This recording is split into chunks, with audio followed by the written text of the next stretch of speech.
Thanks for staying with us, everyone. In our last conversation, the economy played a very key or very significant part of that conversation. Now we're going to turn to the economy.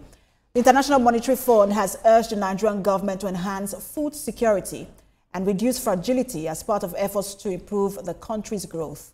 This recommendation is contained in a statement released following the conclusion of the IMF Executive Board's 2025 Article 4, a consultation with Nigeria.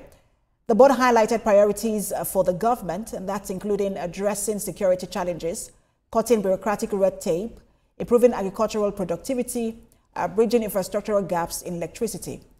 The financial institution acknowledged the successful implementation of significant reforms over the past 2 years and commended the improvements in macroeconomic stability and resilience. Development economist and president, Institute of Professional Economists and Policy Management, Professor Ken Ife joins me for more on this. Good to have you join us, Prof. Oh, thank you. Thank you for having me. So the IMF for a while and other international financial institutions have had a very shaky reputation within the continent for some of the policies they've advised governments to take. But this particular report seems to be very balanced. It did highlight some of the favorables, some of the things that this administration has done well, and then also, also pointed out the risk factors. I just want to get your own, reaction to that report. Yeah, I think the report is positive, as you saw also on all the rating agencies' reports prior to the World Bank Spring meeting. It's positive and it's upbeat, without a doubt. But it also has some mixed message in there that we shouldn't take these things for granted, because there are potential things that can happen. Gains. Do we have any gains? Of course we have. A macroeconomic framework. There are many things that are stabilizing. For example, the two things that the president started with was to do away with the fuel subsidy. Now, but the challenge he had was that he never had all that money from the fuel subsidy. About 50% of that money was trapped by NNPC, according to World Bank report, in their inefficient operations. So what he had left, he had to give much of it to the state governments that rose, their FAC rose from 700 billion to 1.6 billion, even 1.7. So they're having a good day, and that's why they're not complaining. And many of them are beginning to accomplish a lot more at subnational level. Then he had to kickstart his gas CNG program, but without a lot of money. And that was why the intervention of Dangote was a major boost to that program. Then what was left was shared between agriculture, where he gave 2 million bags of fertilizer and then palliatives here and there. But if he had all his money, he would have done a lot more. So that is why you're going to find in some of the contentious aspect of the report is that they are warning that poverty is still taking a hit. So, so we'll come to that.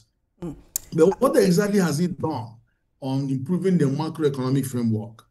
What he has done was to stabilize the naira, because that was one thing he said from day one, that was going to abolish the gap between the foreign exchange rates, and he did. It took quite a while. The naira valuation, the devaluation of naira had to take place, very steep devaluation.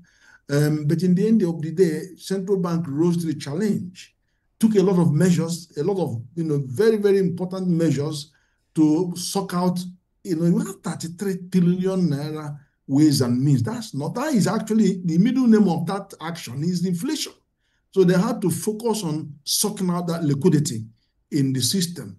And then they have to do that by increasing the MPR rates and so many other measures. And they have to also go to even the commercial banks to arrest their non-net open position, to make sure your currency holdings must come down to no more than 20%. And so many other measures that even increase the confidence of the IOTs. These international money transfers, IMTs, they're now back in business.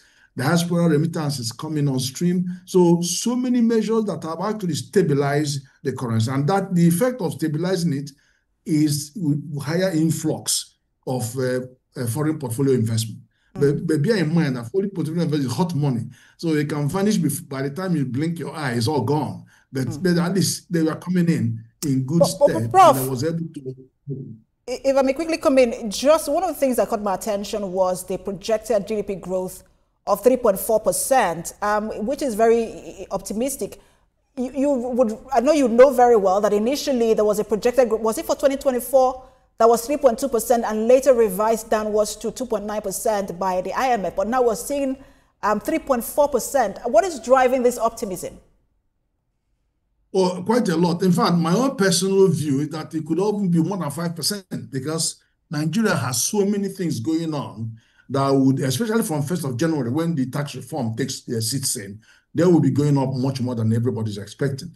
But from their perspective, they are looking at the higher investor confidence that is coming in with improvements in our macroeconomic governance. So that is one key one. And although it hasn't actually shown a lot more on the foreign direct investment, but they're beginning to have more commitments, FDI commitments. And then you could also see the likes of Shell put in $5 billion in upstream petroleum. So that's things are coming in. Then there are other things like the oil output has gone up. It used to be just around 1 million barrels a day. Now it's about 1.7 million barrels a day. And if you look at the GDP performances, the last 3 quarters, 4 quarters had significant rise in the oil GDP growth rate.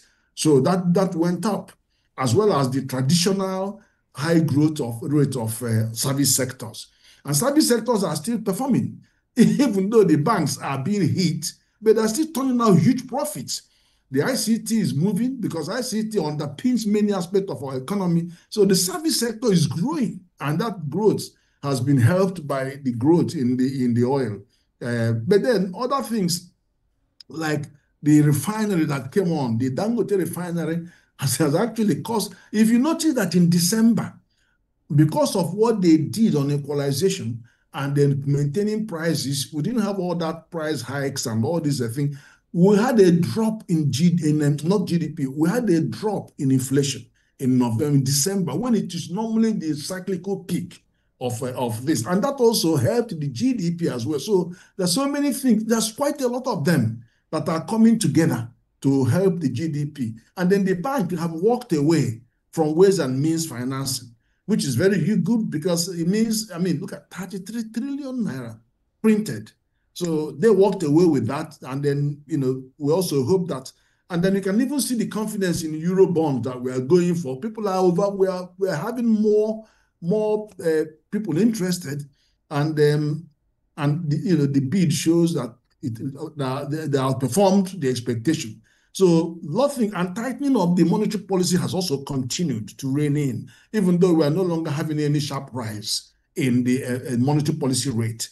And for obvious reason, because the rebasing of the economy flipped the what we call our negative real interest rate.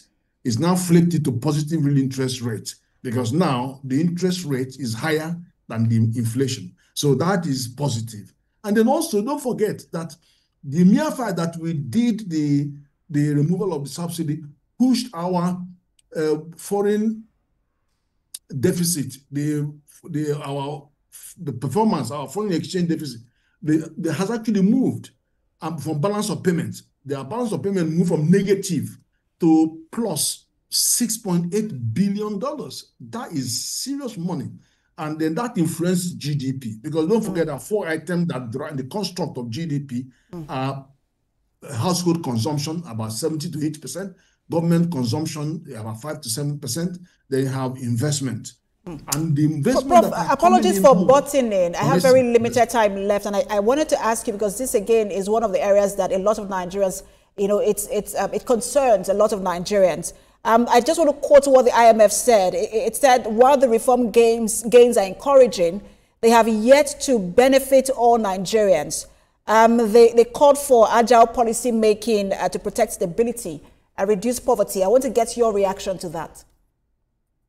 Yeah, they just said the obvious fact. The obvious fact is that how inclusive is the policy gains. That is the point. Because you could say, oh, the GDP is going to go up, and then the inflation is going to come down. How does it reflect? Does it actually trickle down? And then I can have given you an example that if the 50% of that subsidy was not tracked by NNPC, obviously would have had more money to spend to hit the ground. So that is one.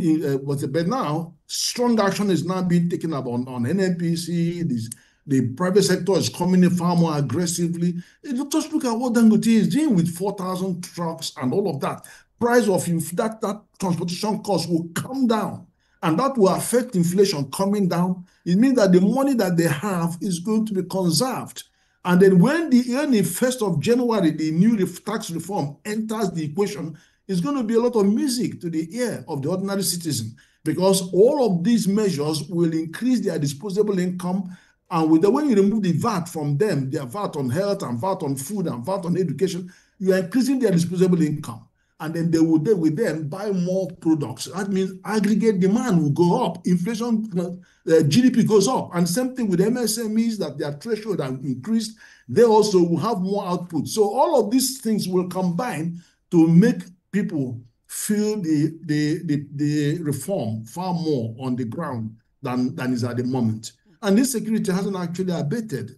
This is another thing, because that is one of the strongest structural factors that is preventing FDIs from coming in. And we need to get to terms with that and crush that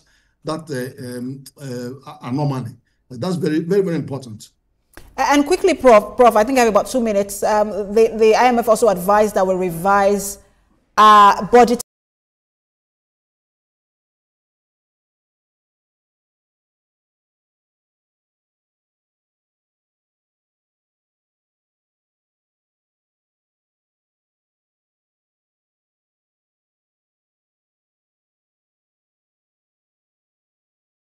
go even during the fiscal policy strategy, during that fiscal strategy paper.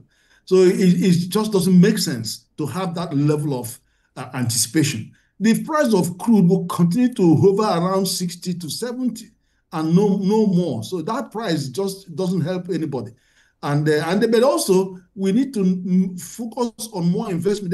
There is a lot of money going on in infrastructure, but we have to make sure that this infrastructure address economic corridors, industrial corridors, housing corridors, commercial corridors, so that the possibility of repaying the money is assured. And then PPP can move in to maintain those infrastructure. But that's not what I'm seeing right now. Then also they needed to have more investment in agriculture, in lowering the electricity costs, which we are doing with renewable. But also health and education are very, very critical, because these are human capital development. Because, Japan doesn't have raw material. All these things we have here, they don't have. But they became number 2, which now number 3, on investment in human capacity. India, investment in human capacity. That's why they are where they are, taking over Silicon Valley. The 100 biggest countries in the world, companies in the world, are run by Indians.